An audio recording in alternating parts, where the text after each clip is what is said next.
اعوذ باللہ من الشیطان الرجیم بسم اللہ الرحمن الرحیم فقطعناهم فی الارض امما منهم الصالحون ومنهم دون ذلك وبلوناهم بالحسنات والسیئات لعلهم یرجعون فخلف من بعدهم خلف ورثوا الكتاب يأخذون عرض هذا الأدنى ويقولون سيغفر لنا وإن يأتهم عرض مثله يأخذوه ألم يؤخذ عليهم ميثاق الكتاب أن لا يقولوا على الله إلا الحق ودرسوا ما فيه والدار الآخرة خير للذين يتقون أفلا تعقلون صدق اللہ العظیم۔ حمد و ثناء رب کریم اور درود و سلام بر سید خیر الانام کے بعد سورۃ الاعراف کی آیت نمبر 168 اور 169 تلاوت کی گئی ہے، جو 9ویں پارے کے 11ویں رکوع میں ہے۔ اس سے پہلی آیتوں میں فرمایا گیا کہ جب یہودیوں نے بنی اسرائیل کے لوگوں نے نافرمانی نہ چھوڑی تو ہم نے انہیں سزا دی، انہوں نے کہا کہ بندر بن جاؤ، دھتکارے ہوئے بن گئے۔ جب تمہارے رب نے حکم سنا دیا کہ ضرور قیامت کے دن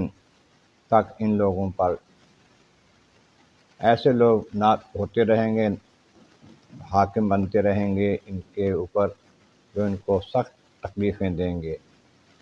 سخت عذاب دیں گے، بے شک تمہارا رب بہت جلد عذاب دینے والا ہے اور بخشنے والا مہربان بھی ہے جو اس کی طرف آ جائے۔ آپ فرمایا کہ مزید ان کو سزا ہم نے یہ دی یہودیوں کو، قطعناہم فی الارض امما،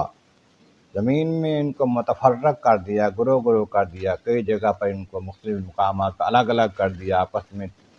فرقے بن گئے، ٹکڑے ٹکڑے ہو گئے، ان کی جمعیت جو تھی، اتحاد جو تھا وہ ختم ہو گیا، یہ سزا تھی۔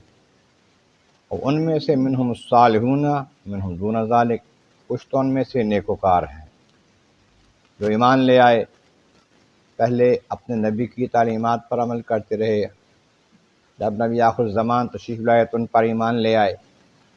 کچھ ان میں دوسرے طرح کے بھی ہیں جو نہیں ایمان لائے، بے دین ہیں۔ بلوناہم، یہ حسنات و سیئات، ہم نے انہیں آزمائش میں ڈالا، اچھائیوں کے ساتھ بھی برائیوں کے ساتھ بھی۔ معنی یہ کبھی ان کو ہم نے مال و دولت دیا، عزت دی، شہرت دی، اس کو آزمانے کے لیے ان کو، اور کبھی ان پر تکلیفیں بھیجیں ان کو آزمانے کے لیے،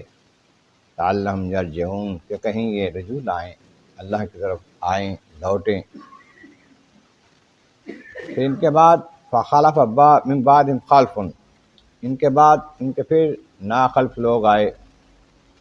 وارث الکتاب، جو کتاب کے وارث ہوئے، جن ان کو کتاب ملی اپنے آباء و اجداد سے،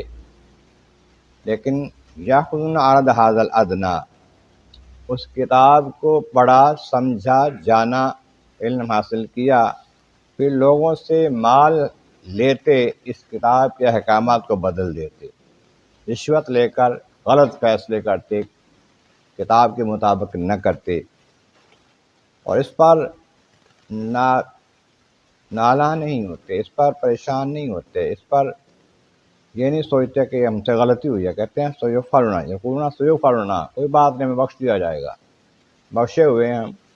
ہمیں معاف کر دیا جائے گا، ہم نے جو کر لیا ہے کر لیا ہے۔ اور ایسا بھی ہوتا کہ ایک بندہ رشوت لے رہا ہے ان کا، دوسرے کہتے ہیں یہ غلط کر رہا ہے، حرام کھا رہا ہے، یہ نہیں کرنا چاہیے، لیکن جب وہ بندہ چلا جاتا، فوت ہو جاتا، پھر اس کی جگہ یہ ان میں سے کوئی اور بنتا تو وہ بھی لیتا، وَإِن عَرْضٌ مِثْلُهُ يَأْخُذُوهُ، اگر اس کی طرح کیسے مال ملتا یہ بھی لے لیتا۔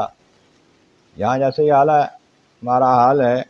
ایک بندے کو کوئی وسائل ملتے ہیں، اس میں سے اختیار ملتا ہے تو اس میں سے کھاتا ہے، ناجائز کمائی کرتا ہے،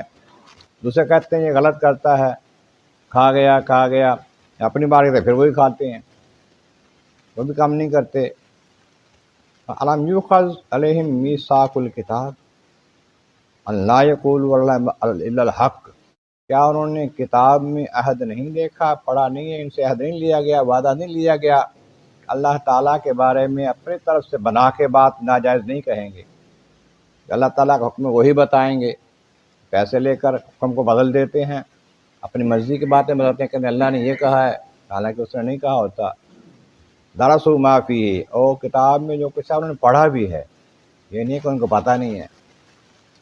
لیکن دار الآخرۃ خیر للذین یتقون، آخرت کا گھر جو ہے ان کے لیے بہتر ہے جو تقوی والے ہیں، پرہیزگار ہیں، ڈرتے ہیں، حرام نہیں لیتے، رشوت نہیں لیتے، سود نہیں لیتے،